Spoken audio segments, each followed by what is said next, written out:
अशोक शांति और धर्म का दूसरा नाम मौर्य साम्राज्य के एक राजकुमार थे। उनके शुरुआती जीवन ने उस शक्तिशाली शासक की झलक दिखाई जो वो बनने वाले थे। अशोक एक कुशल योद्धा थे, अपनी बुद्धि और महत्वाकांक्षा के लिए जाने जाते थे। संघर्ष की अवधि के बाद उन्होंने एक विशाल साम्राज्य विरासत में पाते हुए राजगद्दी प्राप्त की। उनका शुरुआती शासनकाल अपने पूर्वजों की तरह विस्तारवादी नीतियों द्वारा चिह्नित था। अशोक की महत्वाकांक्षा ने उन्हें नए क्षेत्रों को जीतने के लिए प्रेरित किया, साम्राज्य की पहुंच का विस्तार किया। उन्होंने कई लड़ाइयों में जीत हासिल करते हुए खुद को एक सक्षम सैन्य रणनीतिकार साबित किया। हालांकि विजय की यह अवधि अल्पकालिक थी।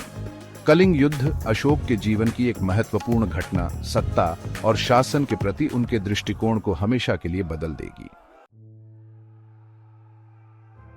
कलिंग युद्ध एक क्रूर संघर्ष जिसने अशोक की सेनाओं को उद्दंड कलिंग साम्राज्य के खिलाफ खड़ा कर दिया। एक लंबे और खूनी अभियान के बाद भयंकर प्रतिरोध का सामना करने के बावजूद मौर्य सेना विजयी हुई। हालांकि युद्ध के बाद के दृश्यों ने अशोक को पछतावे से भर दिया।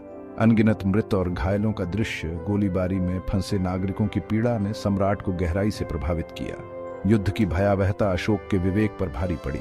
उन्होंने अपनी महत्वाकांक्षा की असली कीमत को महसूस किया, निर्दोष लोगों पर हुए उस अपार दुख को।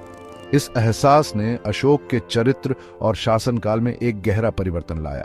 उन्होंने हिंसा का त्याग किया और शांति और करुणा के मार्ग को अपनाया। इस महत्वपूर्ण निर्णय ने उनके शेष शासनकाल को आकार दिया और एक उदार सम्राट के रूप में उनकी विरासत को मजबूत किया।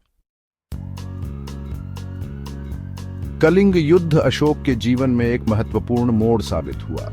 वह हिंसा के मार्ग से दूर हो गए, बुद्ध की शिक्षाओं में सांत्वना की तलाश की। अशोक ने बौद्ध धर्म को बड़े उत्साह के साथ अपनाया, शांति और अहिंसा के सिद्धांतों में सांत्वना और मार्गदर्शन पाया। उन्होंने अपने साम्राज्य और उसके बाहर बुद्ध के संदेश का प्रसार करने के लिए खुद को समर्पित कर दिया। अशोक का बौद्ध धर्म में परिवर्तन केवल एक व्यक्तिगत परिवर्तन नहीं था, उन्होंने इसे अपने शासन का केंद्रीय स्तंभ बनाया। उन्होंने धार्मिक जीवन के साथ युद्ध का स्थान लिया, अपने साम्राज्य के भीतर शांति और सद्भाव को बढ़ावा दिया।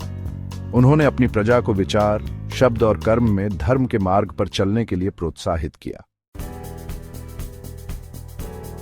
अशोक, जो सम्राट कभी युद्ध छेड़ते थे, शांति के पैरोकार बन गए।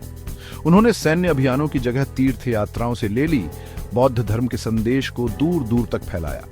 उन्होंने अपने पूरे साम्राज्य में धार्मिक जीवन के अपने सिद्धांतों के साथ उत्कीर्ण कई स्तंभ और शिलालेख बनवाए। ये स्तंभ आज शांति और अहिंसा के प्रति उनकी प्रतिबद्धता के प्रमाण के रूप में खड़े हैं। अशोक के शासनकाल ने भारतीय इतिहास में एक नए युग की शुरुआत की। उन्होंने शांति, सहिष्णुता और धार्मिक शासन की विरासत छोड़ी। उन्हें उनकी विजयों के लिए नहीं बल्कि उनकी करुणा के लिए याद किया जाता है। उनकी कहानी एक स्थायी उदाहरण के रूप में कार्य करती है कि कैसे सबसे कठोर हृदय भी शांति के मार्ग में मुक्ति पा सकता है। अहिंसा का अशोक का संदेश सदियों से गूंजता रहता है, जो पीढ़ियों को अधिक न्यायपूर्ण और करुणामय दुनिया के लिए प्रयास करने के लिए प्रेरित करता है।